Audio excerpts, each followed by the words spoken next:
Yo, how's it going everyone? It's me, Arctic. Today's video we're going to be talking about some great artifacts for Xiao, and also the artifacts that I have prepared for him.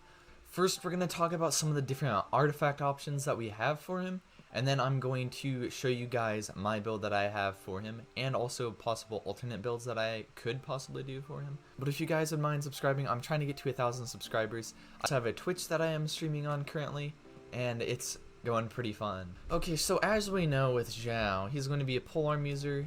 He's going to be some sort of a main DPS type character. And he has a very high base attack. We all already know all this kind of stuff.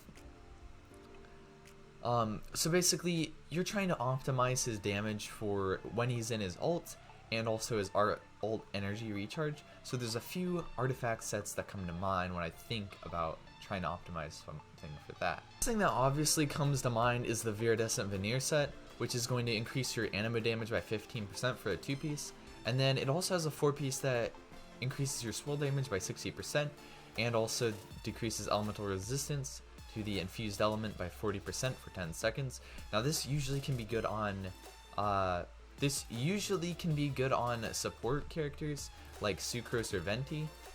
However, it also could potentially be good on a character like Xiao, because if he's doing his slams, he is going to be swirling a whole bunch, and that's actually going to give him a bit more damage. So basically 60% and then 40% reduction to the element, and every time you're swirling, you're doing the element that you're actually swirling in terms of damage. So basically this boosts your damage by 60%, and then it boosts your damage by another 40% in terms of how much damage the enemy takes. Another set that you'll probably have access to is the Gladiator's Finale set. Now this one isn't as easily farmable. However, this one is going to give you 18 plus attack for 12 2-piece. And then the 4-piece, if the wearer is using a sword, claymore, or polearm, increases their normal attack damage by 35. So if you are going for a more normal attack focused versus plunge attack focused build, this could be a good set. There's also a few interesting other sets that could possibly be good depending on what character and party comp you're actually going with. The Blizzard Strayer set. Now this is going to just increase your crit rate by a whole bunch, and so if they're frozen, it'll increase it by another 20%. I'm not sure if Swirl actually breaks a freeze or not, so if you can have a freeze up at the same time, this could be decent, getting that extra stuff. As for the Hydra set right here, it's not really worth it because the 4-piece right here, when using an elemental skill, increases normal attack and charged attack damage by 30% for 15 seconds. And if you will notice, the Gladiator set increases it by 35%, but that's only for normal attacks. So the only reason I could see using this Hydra set is if you wanted to use charged attacks a whole bunch, or spam charge attacks as your DPS. We'll have to see how good he actually is for that in the future, but basically the Gladiator set is going to be a lot better for you. Also, a set that could be pretty interesting is the Retracting Bolide set, and so this will increase like your shield strength if you are running like a shield support like Diona or Zhongli, or Noelle. So the 4 pieces, while protected by a shield, gain additional 40% normal and charge attack damage.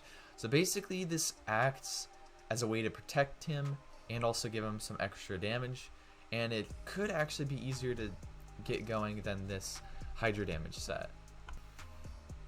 There's also the Noblesse Oblige set, which is going to increase elemental burst damage by 20% if this affects his ult's whole duration. That could be interesting. However, with characters like Razor, it doesn't actually affect the whole ult's duration, so I don't think this will actually work. But the 4-piece would give you 20% more attack, but it's not really worth it considering that the elemental burst damage right here won't really help you out at all. Okay, as for my artifacts that I have on Xiao, Xiao as the stand-in Sucrose right here. The artifacts I'm going to be using is the 4-piece of the Verridecent Veneer, and I'll tell you why basically in a bit. But it partially has to do with Xiao's ult uptime. Now his ult lasts 15 seconds, but it has a cooldown of like 20 seconds, I think. or it might be like 18 seconds, something like that. So it's got like 3 or 4 seconds of cooldown time. And so having a 4-piece veneer set on him makes him also usable as a support if you think about it. Because Ganyu is also my other main DPS, so I would be using Ganyu while Xiao's ult is on cooldown, and I can also place a Ganyu ult before I have Xiao's ult up again. If not, I can switch over to Jean and use Jean as a battery for Xiao. But basically, this will just give me increased cryo damage whenever I switch over to Ganyu. Plus, I'm mostly going to be using cryo, so this is going to increase like all my cryo damage from Ganyu, and using Ganyu as somewhat of a support, but also still a main DPS. Okay, and so from my artifacts, I will be getting like 10% crit rate. It's not that good. However, Xiao does scale on crit rate, and I am also going to be using the Deathmatch Polearm, which is going to give me 36% crit rate and some good passive stat boosts right there. I'm also going to have 156 crit damage on here. So basically, crit damage is good on Xiao, especially if you have a high crit rate, so you can get some big damage numbers with him. However, you kind of want consistency with him, because if you only hit for example, if you're using a Black Cliff Polearm and you're only hitting crits like occasionally, but you have like 200% attack damage, and like let's say every 3 you're hitting a crit, that's not going to be as much damage and DPS overall as if you were using a lower crit damage but higher crit rate. I also am going to have 134 energy recharge on him. I think the energy recharge is going to be relatively important, because this means I will be getting my ult back a little bit faster, and so I can have more uptime for him, less need to use the battery depending on what team I actually put him on. And then we're also going to have an Animo bonus cup, so that is going to increase my Animo bonus. Artifacts aren't quite optimized yet. I still need to get a crit damage gold hat, and so this will increase my damage a lot more.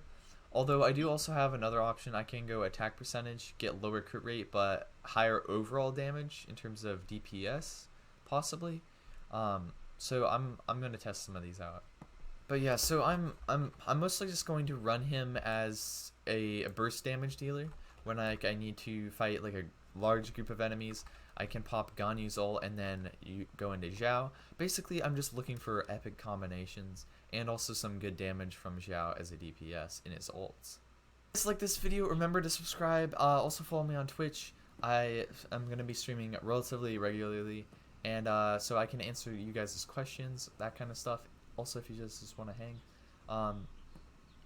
I also do some of the behind the scenes on my channel stuff there also. But anyway, it's been me, Arctic. I'll see you guys next time. Farewell.